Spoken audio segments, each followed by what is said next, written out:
Welcome back to my interdisciplinary art studio. Today I'll share how I created a cozy embroidery corner in my painting studio, my design, inspiration, and sustainable ambitions for my largest embroidery project yet. I think this is gonna be a really special project. Let's get to it. Why, hello there. Welcome to a new area of the studio. It is the embroidery corner. I created this little cozy nook in the hope that I could do some embroidery here. It's been quite cold here in Maine, and everyone's freezing their little tootsies off. This is my painting studio, and I've been working on several paintings, but I also am working on some fiber embroidery pieces. One we will be working on together in this video, and the other, we're not gonna work on. This corner is now equipped with my cozy quilt, my favorite embroidered piece ever of all time from Ecuador, and I absolutely think it's the most gorgeous thing ever, and it is my dream to get that good at embroidery. I brought this piece of furniture down from upstairs. I've got my little journals, two sketchy books that I'm currently working in. A big old hoopy guy. So I add those little collages because I thought they looked pretty and they would be much easier to kind of tell what's inside them without kind of just having to open each one. All I want to do is get cozy and embroider for the whole day. My project. My plan has been to document and record every single flower that I have seen on our landscape. So I've been taking tons of photos, doing tons of drawings, and I am just now taking all of my inspiration that I've done from multiple embroidery projects and the skills that I've gained over the last year of deeply devoting myself to embroidery to be able to start this project. I even did a mural on the outside of the maker's nook with several flowers to help me really determine what were the most essential pieces to add to this. So I'm collecting my images to get started. So as for references, I've made some sketches and paintings that are depicting some of the flowers. It's a little butterfly. I love referencing these. Some references for different kind of compositional ideas. This is my favorite. Very fragile. I love learning about flowers, and this book is a great encyclopedia. Pretty much any of the flowers that I have observed are pretty likely to be in here. This is a gorgeous book. So basically, I've been doing all these other projects to get myself ready to tackle such a big project. I made a couple project diaries on them. There's this project diary and this project diary. Making room for the video. Here you go. The other project I did. I am so proud of this. I've beaded 2 things, so this is exciting news. So I made this little blue jay. Who dare call me? Probably my husband, being affectionate and kind. Hello, I am back. I forget what I was saying. I want to keep going on it. I want to add copious amounts of embroidery and applique to this. I am ready to tackle my dream project. It's very mysterious. So I've already started. I actually took this off of a previous project that I had made, which had been taken off of a previous project that I had made. Then I realized that this would be the perfect canvas for my large-scale embroidery project. You can see I've already gotten started. I'm making the symbol of the house, and I've been experimenting with some embroidery techniques that I had never done before. And I'm really excited throughout this project to try out different embroidery techniques to just experiment, and we'll see how it goes. But I want to load this whole thing up with as many flowers as I can possibly fit on it. Gotten several flowers going. All of these flowers are based on flowers that are right outside of the house. Right now, it's the dead of winter. This is our porch right now. Yeah, we should totally clear that. And I'm absolutely so overwhelmed by how much snow there is that it's just not happened yet. But I like that the things are kind of like sectioned off, and I can do like a band of a certain type of flower and then kind of group things together in that way. I don't know, I'm just really excited. All right, let's get back into it. What I like to do is bring out as many colors as I can throughout the whole piece so that I can design it cohesively. I like to make a little project bin with an empty container so that I can slot in all the colors that I'm using so that I'm not going through and having to refine that exact green that I used. As always, I'm always painting as well, and a huge majority of this day was spent painting as I had quite a few things to finish to apply to shows. For many reasons, this winter has been extremely long, and I've really been leaning into creating spaces and work that really embody a more joyful, beautiful time. I renovated this space, which I'll be sharing a project diary for soon. Honestly, making this project full to the brim with flowers was very, very healing. So here I'm just drawing things out. I'm getting tons of the different flower drawings into the piece. I ended up kind of sectioning them off throughout each of the patched sections, and I would build my palette and focus in on one flower. Now, I would not fully complete each flower and then move on to the next. What I would do is work on a little bit of everything at the same time, knowing that I will definitely go back and get detailed later. I think I want to have these here. I think I'm just going to draw out a good amount of stuff right now. I say day, I say night. Da-na-na-na-na-na.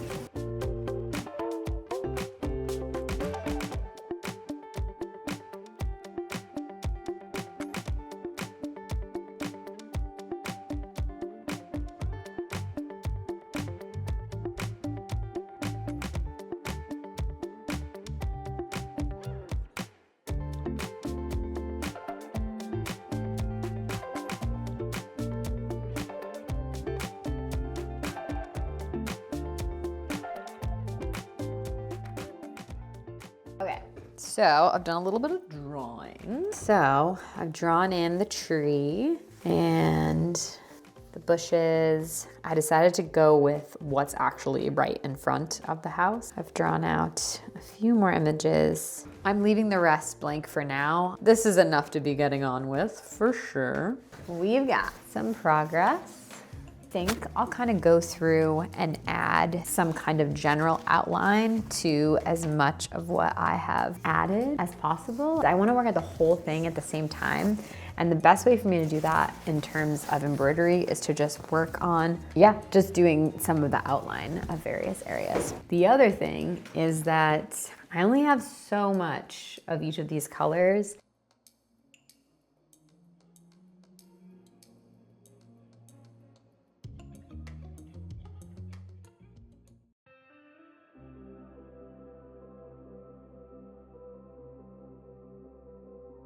Scamper, scamper, we must scamper quickly. My mission, we need to grab spare fabric for some experiments. Oh my God, my hand. I made a mistake. This used to be my closet. Okay. Okay, it's so cold. I found a piece of fabric that's big enough to fit in this hoop, and this is gonna be where I test all my experiments. You're like, it's probably not that cold. It's 0 degrees, and that's not that cold, but also it's no degrees. This is why I made the embroidery corner. Yes, I have a wood stove in there, but it takes like hours to make it really, really warm. I can't be out there for like 3 hours just sitting in the freezing cold. Yes, we lived in there for 2 winters, which is absolutely crazy. Most people that live off-grid, I think they live in like warmer climates. We were just crazy. Let's get so cozy and get going. 0.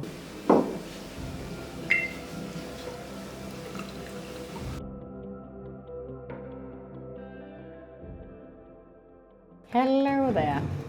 It is day 2. What I've been doing is looking through my embroidery books. I have both of Christy Johnson's embroidery books, which I really love. Went on a little adventure outside to the Maker's Nook and grabbed just a hoop and a spare piece of fabric to just test out some little guys. As I had mentioned, I really want to learn some new stitches. I really want this to feel like a very expressive, highly detailed drawing. And to make that happen, I want to expand my repertoire for the stitches that I usually use. I've tested out quite a few things. Okay. So I've been trying the Cretan leaf. I just did it with really thin threads. I feel pretty confident that I can get better at this enough to put it in my reel bag. So let's do it. Really want this band to be lots of different styles, and so that it's not just like leaf shape, leaf shape, leaf shape, and have it feel like a bunch of stickers of leaves. I really want it to feel organic and a little bit more painterly and really feel like a drawing. To be able to translate the like freshness and the loose expressive quality of drawing, I feel that if I combine a few different stitching methods, I can kind of achieve that a little bit more. So that's kind of the challenge. In my opinion, this is drawing. It's just with thread. I was able to establish this section and I'm very excited about it. I obviously cannot finish it in 2 days. I think if I can just establish and kind of feel like the whole thing is activated, then I will have achieved what I wanted to achieve in these 2 very focused days. I know it's so light. By using the white, essentially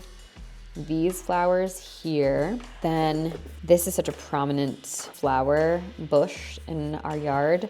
So I'm gonna put that there, and I might add a little secret little bee. I'm gonna kind of continue this down, and then I wanna do the daylilies here. The hostas are up there. So that'll go through here. And then I really don't know what I'm gonna add there.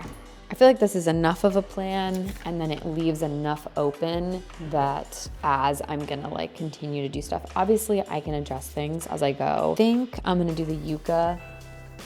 Once it's like officially confirmed, I'll draw it in pencil like I did here, and then it shows up a lot easier, but then it's kind of like I'm committed to doing it. I just wanted to set up a station for where this can live. This will definitely take me a few months. So being able to hang it up, step back from it is gonna be really important, because just like anything else, I need to make sure everything's working throughout the whole piece. I'm really excited.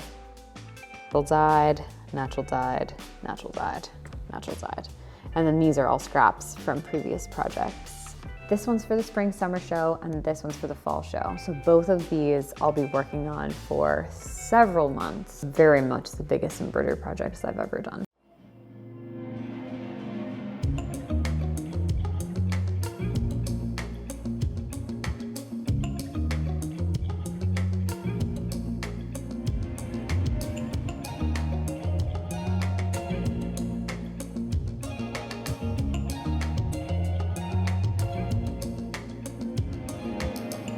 I just added a little bit more. For only a couple days of work, I'm pretty proud. I'm excited to keep going. Dan got me these for our 8-year anniversary. Oh, hi there. As sustainability is a major tenet of my entire practice, acquiring supplies sustainably is a huge focus of mine and is a great creative constraint, I think. How I originally got a ton of embroidery floss. I did an eBay lot of embroidery floss, and I got 4 cases full to the brim of pre-wrapped floss. Now, I've made a bajillion projects since then and have been running out of a lot of the colors, especially green. In anticipation of doing this larger project, as well as several other ideas that I have, I knew that I really needed to get some floss. So I went to the thrift store. In a shocking turn of events, we are leaving the house and I'm going to go thrifting. I need tons of supplies and we're just gonna go on a little adventure. And I'll take you with me unless I get too embarrassed to record.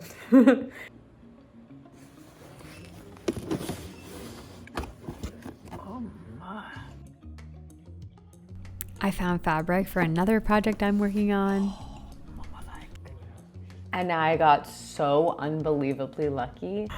I just got so much embroidery floss. I just asked. I went to Garden and Thrift. This is not sponsored. I'm just very appreciative of this man. He was like, I normally wouldn't sell somebody all the embroidery floss, but you seem like you'll used it and I was like, oh my God, you're making my whole day. Thank you so much. And now I've been sorting it. So basically I'm just going through and filling in any of the gaps that are formed in my little guy here. And yeah, we're just doing it to it, putting our back into it. So I currently have a big amount left. So this will for sure get me through for quite a while, which is exceedingly exciting because I'll tell you right now, spending like $1.79 on each one is absolutely not happening. So I've got a bunch of these extra little guys and I'm just looping them. By starting at the source of where I get my materials, it's so helpful to be able to just thrift as many supplies as possible. So I took all of the colors out and then I just made them into groups of hues. So like green, and then it would have all the different shades. So it would have all the different values and levels of saturation for every single hue. So that's how I like to organize it. It makes sense in my brain, and by having those little collages on the sides that I just recently made, it makes it so helpful to just look at a glance at the cases and be able to know what's inside to build projects.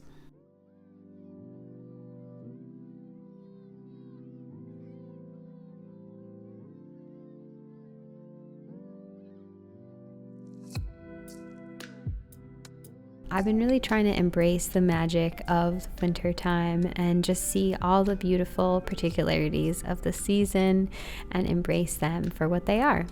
This is a time of dormancy, and I feel like I've just been hoarding away little joys so then when the weather gets warmer, can just kind of burst into spring. Honestly, a huge source of joy for me this season has been wearing my quilted jackets and starting some commissions for others. So if you'd like your own, you can fill out the quilted questionnaire here. All that did not fit inside the cases, I added to this basket. I was previously using this as my project basket, but I think this is perfect when things get a little sparse inside those cases. I can just pull through and grab some embroidery floss. If you would like weekly updates on what I'm working on in the studio, insights to mini guides and extended project diaries, on the first Friday of every month, I share an extra video just for patrons. If you would like to check out my currently available artwork, you can head to my website. Thanks for having a cozy studio day with me. I'll see you next time. When I'm recording this, next week, I'm going to be heading to Florida, and I am packing my bags and my embroidery floss and my projects to be able to work on beachside and on the plane. And my hope is that I can get quite a bit of it done while I'm away. I hope that you found some joy and some beauty in this video, and I'll see you next time. Okay, bye.